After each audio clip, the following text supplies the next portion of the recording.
Не може да се санкционира дело кое не е предвидено во законот, особено не доколку истото е загарантирано како една од неприкосновените човекови права, биле поранешниот началник во МВР Ѓурчевски за изјавата на министерот за внатрешни работи Оливер Спасовски.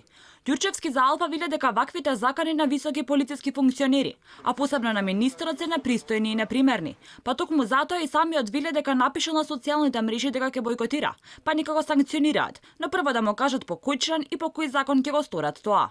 Ниту има законски основ, ниту па во било кој закон, зборам ниту закон за избори, ниту закон за референдум, ниту закон за полиција, дека правото на бојкот е некаде ограничено и дека истото се санкционира, нели? И правото на абстиненција од гласање на избори исто така е неказниво право, значи тоа е лично човеково право кое што е неприкосновено и не е казниво, никаде не е предвидено и јасно. Поранешниот началник вели дека ваквиот вид на закани на високите политиски функционери носи контраефект и дека не можат на тој начин да ги убедуваат граѓаните да излезат на референдумското изјаснување, доколку самите гласачи не сакаат.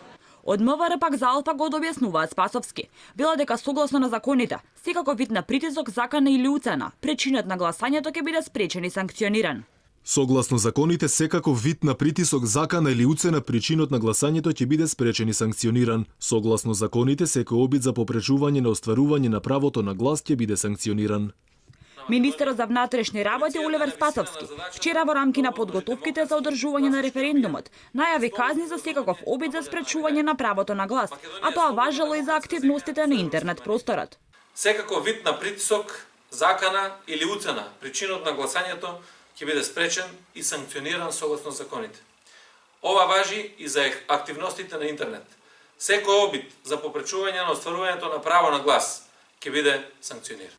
Членот 387 од Кривичниот законник предвидува казни само во случај на организирање и агитирање пред избирачките места и ако некој ги одвраќа оние кои тргнале да гласаат.